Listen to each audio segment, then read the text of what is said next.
호주 유학 후이민 문의해 주셨어요. 아비 파울로스님, 27세, 고등학교 졸업하셨고, 뭐 국영수가 322, 영수를 잘하니까 이 정도면은 2이면은 잘하는 거 아닌가요? 그다음에 이과 출신이라서 화학 1, 생물 2, 예, 이 정도면은 공부 꽤 하신 것 같아요. 예, 영어도 IELTS 7.5, 굉장히 잘하는 점수예요.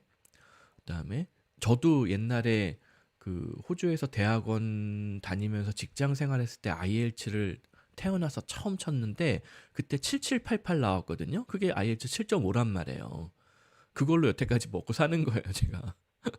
그러니까 IELTS 7.5, 27세 고등학교 졸업했는데 현재 이미 7.5다. 그러면은 굉장히 공부에 소질이 있는 거고 이대로 밀고 나가면 될 것 같아요.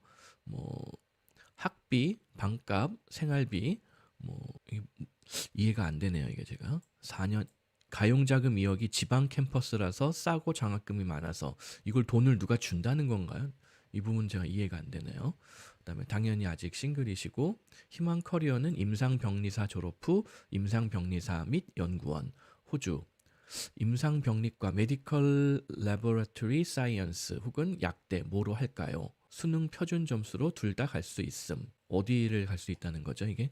한국 학교를 갈 수 있다는 건가? 호주 학교를 갈 수 있다는 건가? 그다음에 호주 유학 후 이민 괜찮은지 현재 AIMS 임상병리협회 인증된 학교 임상병리학과 합격 비자 신청하려는 중 임상병리사는 호주 MLT SSL 중장기 부족직업군 리스트에 있어서 졸업 후 독립기술 이민 가능하고 인체에 관심이 많아서 임상병리학과 진학 예정.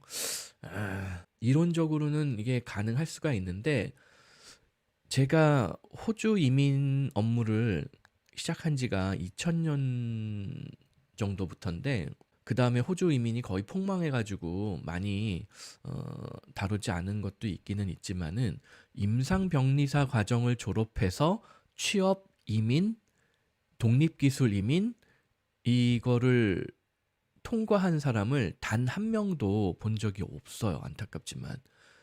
이거 AIMS에서 기술 심사를 통과할 수 있을 수는 있는데 그 기술 심사를 통과를 하려면은 조건이 복잡해요. 제가 알기로. 되게 이제 데드락 현상이라는 게 일어나요. 영주권이 없는 사람이 기술 심사 통과하고 영주권까지 가려면은 뭐 이런저런 실습 같은 걸 해야 되는데 유학생 출신에게 그 기회를 잘 안 주는 경우들이 많다는 거예요. 안타깝게도. 그다음에 자주 바뀌어요, 이 규정이. 지금 이것도 보면은 불과 며칠 전에 어세스먼트 프로세스가 또 바뀌었어요. High Volume of Skill Assessment for Migration. 이게 기술 심사 신청하는 사람이 이렇게 많다라는 거는 별로 좋은 현상은 아니에요. 기술 심사만 벌써 6개월이 걸린다라고 되어 있고 어떤 중간에 뭐 업데이트를 해줄 수가 없다라는 표현이 있고 뭐 서포팅 다큐먼트라든가 뭐 여러 가지 뭐 기존 고용주로부터 얻어야 되는 정보 이런 것들이 완벽하지 않으면은 뭐 빨리 처리가 될 수가 없다라고 공지를 하고 있어요. 인플로이어가 리퀘스티드 하는 그러니까 인플로이어가 요청하는 스킬 어세스먼트도 있고 뭐 그러네요. 우선은 그 일반적인 이런 그 의료 관련 직종의 기술 심사를 통과를 하려면은 일단 졸업을 해야 돼요. 인정이 되는 학교에 지금 입학 허가를 받았다라고 하니까는 그것까지는 일단은 좋은 사인이에요.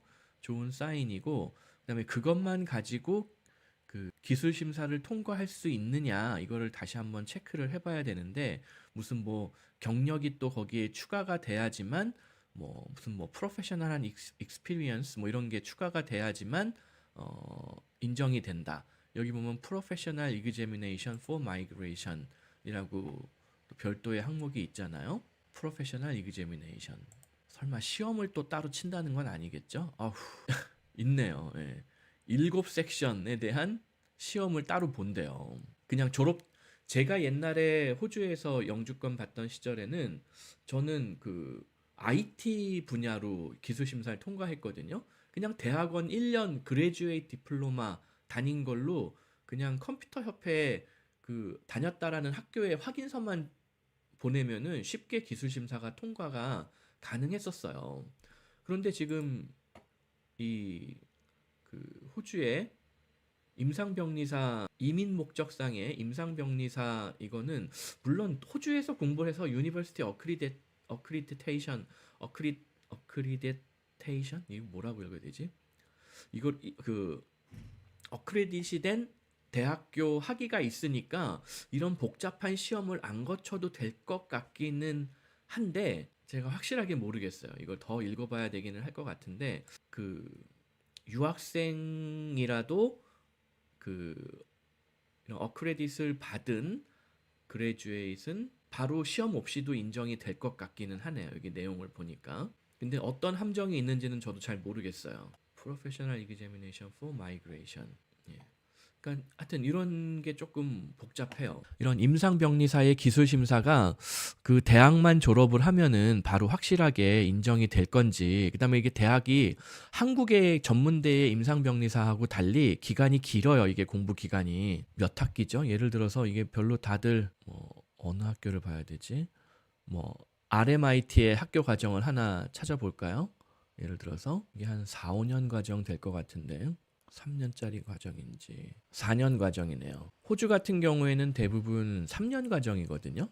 간호대도 3년 과정인 경우가 많고 회계사 과정도 3년 과정인 경우가 많아요.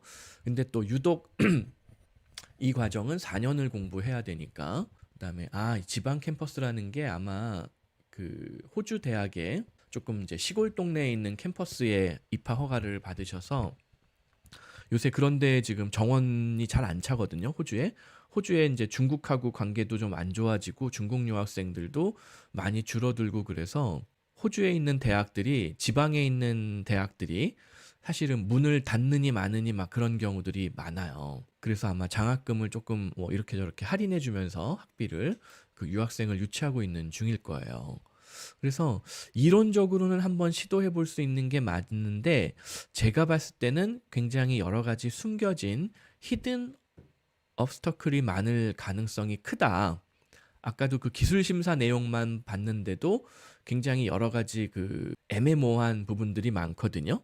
과연 이거 대학 졸업장만 가지고 기술 심사 쉽게 통과하고 무슨 뭐 임상 실습 뭐 영주권자가 아니면은 기회가 잘 부여가 되지 않는 어떤 실습 경력을 쌓지 않은 상태에서 영주권을 신청했을 때 독립기술이민 점수를 도저히 맞출 수가 없다던가 그런 경우들도 있어요. 근데 그럼에도 불구하고 아마 요 나이에 공부하고 30대 초반에 졸업해서 시도를 한다라고 하면은 독립기술이민이 됐든 취업이민이 됐든 가능성은 충분히 있을 것 같다. 그리고 이 정도 자금을 들여서 준비를 하니까 근데 자금이 사실 또 이 정도 자금이면은 또 고민해 볼 필요도 있어요.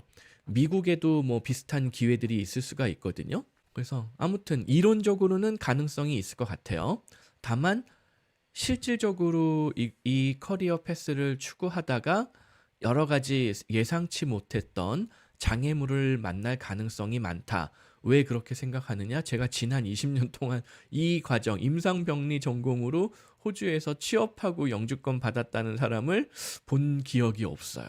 그래서 이런 부분들을 조금 더 한번 알아보시고 실제 졸업하고 유학생으로서의 취업률, 유학생으로서 영주권까지 가는 확률 통계 요거를 한번 조금 더 체크를 해보시고 최종 결정을 하시면은 좋을 것 같습니다.